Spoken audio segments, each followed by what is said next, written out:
Joining us now, David Clarke, America's Sheriff. You can get more information, americasheriff.com. Sheriff Clarke, great to have you. John, it's a pleasure, and hello once again to your listeners. Sheriff, Merry Christmas. Where do we start? Let's start at the beginning. Okay, yesterday, Comey, what is up with this guy, right? Goes to lies. We got this dossier thing. Why don't they just admit, look, I took a fake dossier that was funded by Oppo, Clinton Research, DNC, Debbie Wasserman Schultz. I took it to a FISA court judge. I lied to him and got him to sign a warrant on an innocent American. You know what he says yesterday, according to the transcript? He says, well, it was first funded by Republicans. No, it was first funded by Republicans opposed to Trump in the nominating process through the neocon publication, the Washington Free Beacon, and Trump was campaigning as a non-interventionist. But it doesn't matter where the funding came from. Sheriff, it was opposition research. I mean, you've had it in your own campaigns, right? People paying for Oppo research on Sheriff Clarke, what you didn't pay a parking ticket or whatever happened. I mean, but nobody's ever addressed why this went to a FISA court judge and was not explained, right? Yeah, this is a shame, but the first time on Comey, he's a corrupted individual. He took a glorious institution, the FBI, and he took it down into the gutter. Now, the problem here for him, and he knows this, because right now this is CYA for him, okay?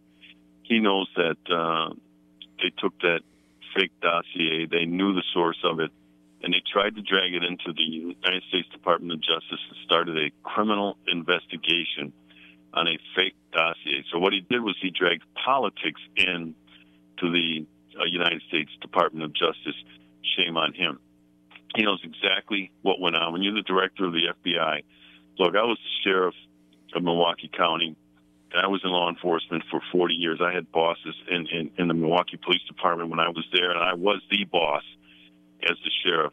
None of that stuff happens without your knowledge. And I don't mean every little thing that goes on, but major stuff like that has to go up to the top before people act on it. That's where the McCabe's and the Strucks and the Page come in. Those were high-ranking level people who would have to keep Comey informed because they are kibitzing in a general election for the president of the United States, for heaven's sakes. For him to imply that people were involved in that in some investigatory capacity without his knowledge is a straight-up lie.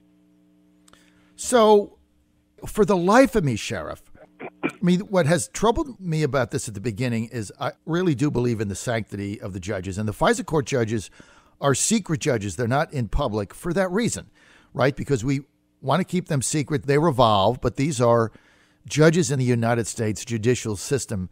And if you don't believe in the sanctity of judges' decisions, our whole system crumbles. I mean, it's as simple as that. So, but why hasn't the president allowed the redacted transcript of what was presented to those FISA court judges in signing this warrant? Because if they didn't make it absolutely clear to that signing judge that this eavesdropping warrant on a U.S. citizen, the only evidence they had was paid Oppo research by first the Washington Free Beacon, anti-Trump at the time, then Debbie Wasserman Schultz, then Clinton campaign. I mean, why not just send that out and let the American public decide for themselves? Well, I think eventually he will. That's a tactical move. That's the political side. It's got to be a tactical political move on his part. And what he wants to do, I believe, is he wants to let the Mueller investigation play all of its hand, put all of his cards on the table, take their best shot, and then, because it's not going to lead to any sort of indictment by the President of the United States anyway, then come out and lay your cards down and expose this thing for what it is. If he plays that card too early, John, with the news cycles that we have and the fact that the lying liberal media is going to dismiss it anyway as redacted copies, then all of a sudden that's gone out of the news cycle and you allow Mueller to continue this witch hunt. So he's biding his time, I believe, and at some point we're going to see those unredacted reports. Well, that is sober analysis, Sheriff Clarke. That's why we have you on, because you're America's sheriff. You can go to americasheriff.com, read more about Sheriff David Clarke, who's with us now on the John Fredericks Radio Network. Sheriff Clarke, we got a shutdown looming on Friday. This is a PR disaster for the president. They made a counter over to Schumer. He turned it down. He has no reason to negotiate. He wants to shut the government down before Christmas, and we'll have 1,000 people coming up on CNN saying how they can't buy presents for their children. How do you solve this? Well, there's two different situations going on here, as you know, and you and I have talked about. There's the political side, and then there's the policy side. The president sat down with Schumer and Pelosi, and he was talking the policy side. He was talking about protecting the sovereignty of the United States. He was talking about the protection of the United States from a security point in terms of the stuff that's coming in through that porous southern border. On Schumer and Pelosi, on the other hand, were talking about the politics. They came in there armed with and waving this government shutdown in front of them. And usually when you do that in front of a Republican, your standard politician, political Republican, they run like their hair's on fire from a government shutdown because, oh, we're going to get blamed for it. Oh, it's going to be a political disaster. The president took that off the table by saying, I'm not afraid of that. If it comes to that, I will do it. However, he knows he has other options. And from the policy perspective, he wants that wall continued. Some of it has already been started, but he needs more funding to complete the task. And even the $5 billion he asked for, out of the approximately $25 billion that he thinks he needs, that is just 1/5 of what he needs. That's reasonable. That's how you start negotiations. You put things on the table, and then you have to say to yourself, what do I want out of this? What do I not want? He wants that wall built. He knows he can go to the Defense Department and get the $5 billion if he needs it, but he needs to let Schumer and Pelosi know that they're not going to go to that old bag of tricks with this fear of a government shutdown to get it done. So I don't think he's going to blink, to be honest with you. But again, I'm not advising him. I'm not in his head. But I watch this stuff astutely from a tactical and strategic approach toward these things, because that's what they are. So I'm telling everybody on our side, when I say our side, let me be clear. People on the right, conservatives, some Republicans, not all. But I'm telling them, take a deep breath, take a step back. This man knows what he's doing, and he's going to win on this. Somehow that wall is going to get built. The heck with whether the government gets shut down or not. And then the president knows that. You know, it may come to that. I still think it's going to come to that. But also what he did was in having Sarah Huckabee Sanders float that yesterday that they may find some other way to get it done, that carried the news cycle. So now all of a sudden the president comes off as, hey, seems reasonable. He didn't draw a red line. He's backing off. He wants to negotiate, so on and so forth. Tell me what you want. But that ran the news cycle. Compared to the last news cycle when he had the meeting, it was Trump shut down. Trump's going to shut the government down. So now he's got the Democrats trying to guess what he's going to do, and that's what you want your opposition to do in a political fight. You want to keep them off balance. Why aren't you in there advising him? You'd be good. That's good advice, man. I'll tell you what, he didn't become a billionaire by taking advice from me, but I watch this stuff because I have a keen interest in it, like I said, from a strategic viewpoint and position, not so much the political.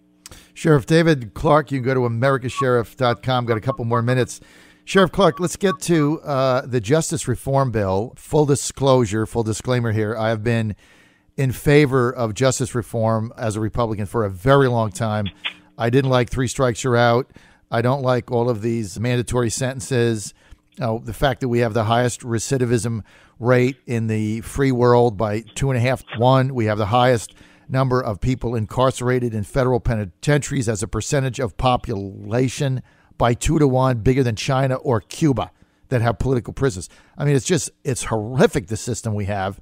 And a lot of these driven by the lobbyists because, as you know, Sheriff, we've got private profit-making federal penitentiaries on the stock exchange. They make money by filling up the beds and getting more prisoners in.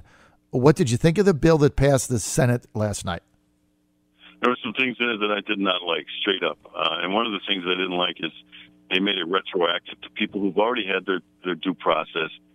They were convicted in a court of law. They were serving out a sentence. They were probably serving a shorter sentence than they were exposed to in the original charge before the plea bargain, and I just didn't like that aspect. If you want to move forward and you want to recalibrate some of those things, I'm all for that. So that's why I think, it's a little bit of a mixed bag, but there were some things I didn't like. But let me say this about the number of people we have incarcerated in the United States. We also have more freedoms in the United States than they have in China or Cuba.